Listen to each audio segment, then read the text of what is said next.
పిఠాపురం సార్వత్రిక ఎన్నికల్లో centre of attraction గా నిలిచిన అసెంబ్లీ నియోజకవర్గం. జనసేనాని పవన్ కళ్యాణ్ అక్కడి నుంచి పోటీ చేయడంతో అప్పటి అధికార వైసీపీ ఆ సెగ్మెంట్ ని అత్యంత ప్రతిష్టాత్మకంగా తీసుకుంది. తూర్పు గోదావరి జిల్లాలోని వైసీపీ ముఖ్య నేతలతో పాటు జగన్ కోటరీలోని వారు కూడా పవన్ ని ఓడించడమే లక్ష్యంగా చేయాల్సినవన్నీ చేశారు. అయినా జనసేనాని అఖండ విజయం సాధించారు. ఆ క్రమంలో అక్కడ సిట్టింగ్ ఎమ్మెల్యే దొరబాబును మార్చి తనదైన ప్రయోగం చేసిన జగన్ కి ఇప్పుడు ఆ దొరబాబు జలకివ్వబోతున్నారన్న టాక్ వినిపిస్తోంది.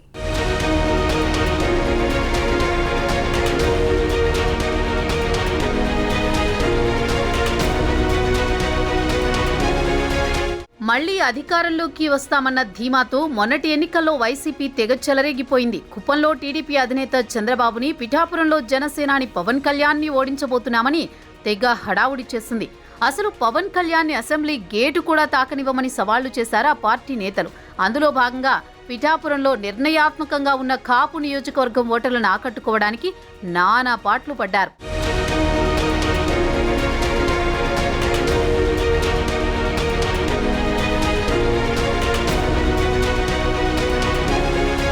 ఎన్నికల ప్రచారంలో వారాహి యాత్ర చేసిన పవన్ కళ్యాణ్ కాకినాడ వెళ్లినప్పుడు అప్పటి సిటీ ఎమ్మెల్యే ద్వారంపూడి చంద్రశేఖర్ రెడ్డిని రేంజ్లో టార్గెట్ చేశారు. కాకినాడలో 5 ఏళ్ల పాటు ద్వారంపూడి ఆయన అనుచరులు పాల్పడిన అవినీతి అక్రమాల అంతు తేలుస్తామని ప్రకటించారు. దాంతో తూర్పు గోదావరి జిల్లా సీఎంగా వ్యవహరిస్తున్న ద్వారంపూడి పిఠాపురంలో పవన్ ఓడించడానికి గట్టిగానే పావులు కదిపారు. పొలిటికల్ గా ఎక్స్పైర్ అయిపోయిన కాపు నేత ముద్రగడ పద్మనాభంతో కలిసి పిఠాపురంలోనే తిష్టవేసి వంగాగీత విజయానికి తెగ కష్టపడ్డారు.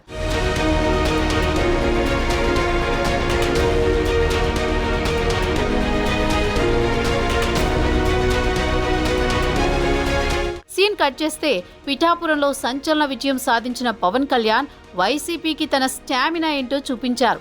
ఏకంగా 70,000కు పైగా మెజారిటీతో వంగాగీతపై గెలుపొంది పిఠాపురంలో జనసేన జెండా ఎగరేశారు. ఆ ఎఫెక్టుతో కాపు నేతగా గుర్తింపు ఉండి వైసీపీలో చేరి కాపులో ఉన్న కాస్త ఇమేజ్ కూడా పోగొట్టుకున్న ముద్రగడ ఇప్పుడు ముద్రగడ పద్మనాభరెడ్డిగా మారిపోవాల్సి వచ్చింది.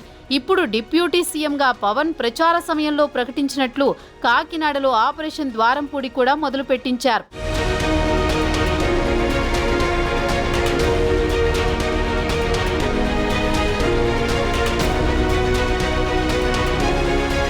అదలా ఉంటే పోలింగ్ నాటికే పిఠాపురంలో వైసీపీ పరాజయం కన్ఫర్మ్ అయినట్లు కనిపించింది. అక్కడ వైసీపీ సిట్టింగ్ ఎమ్మెల్యేగా ఉన్న పెండెం దొరబాబును పక్కన పెట్టిన జగన్ కాకినాడ ఎంపీగా ఉన్న వంగా గీతను తీసుకొచ్చి పిఠాపురంలో పోటీకి పెట్టారు. పిఠాపురంలో దొరబాబు రాజకీయ ప్రస్థానం ఘనంగానే సాగింది. 2004లో మొదటిసారి పిఠాపురం ఎమ్మెల్యేగా గెలిచిన ఆయన 2014లో టీడీపీ అభ్యర్థి వర్మ చేతిలో ఓడిపోయారు. తిరిగి 2019లో ఎమ్మెల్యేగా గెలిచారు.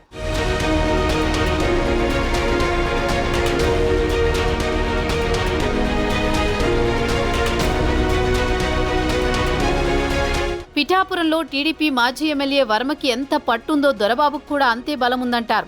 అలాంటి దొరబాబు మొన్నటి ఎన్నికల్లో తనకు టికెట్ దక్కకపోవడంతో అప్పటి నుంచే వైసీపీతో గ్యాప్ మెయింటైన్ చేస్తున్నారు. అప్పట్లోనే ఆయన జనసేన వైపు చూశారన్న టాక్ నడిచింది. అయితే వైసీపీ పెద్దలు పిలిచి జిల్లా వైసీపీ అధ్యక్షుడు పదవి లేక సముచిత స్థానమిస్తామని వంగాగీతకు సపోర్ట్ చేయాలని బుజ్జగించారు.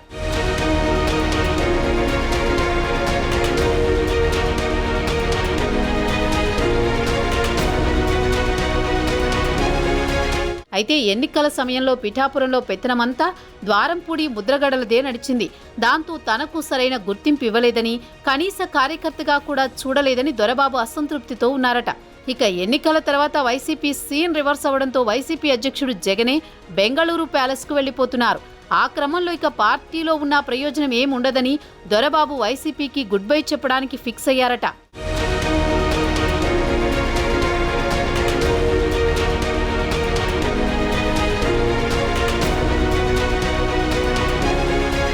పదవి ఆశించకుండా జనసేన పార్టీలో చేరబోతున్నారని దొరబాబు సన్నిహిత వర్గాలు చెబుతున్నాయి. ఎన్నికల ఫలితాల తర్వాత వైసీపీ కార్యక్రమాలకు పెండెం దొరబాబు దూరంగా ఉంటున్నారు. పిఠాపురం నియోజకవర్గంలో జరిగే కార్యక్రమాలకే కాదు, ఇటీవల ఢిల్లీలో జగన్ తలపెట్టిన ధర్నాకు కూడా డుమ్మా కొట్టారు. ఆ క్రమంలో పిఠాపురంలో వంగా గీతను బరిలోకి దింపి చేతులు కాల్చుకున్న వైసీపీకి దొరబాబు బిగ్ షాక్ ఇవ్వబోతున్నారంట. జనసేన నేతలతో చర్చలు జరుపుతున్న దొరబాబు నేడో రేపో లాంఛనంగా పూర్తి చేస్తారంటున్నారు. ఆ లాంఛనం పూర్తయితే పిఠాపురంలో లీడరే కాదు క్యాడర్ కూడా లేకుండా పోతుందన్న అభిప్రాయం వ్యక్తమవుతోంది.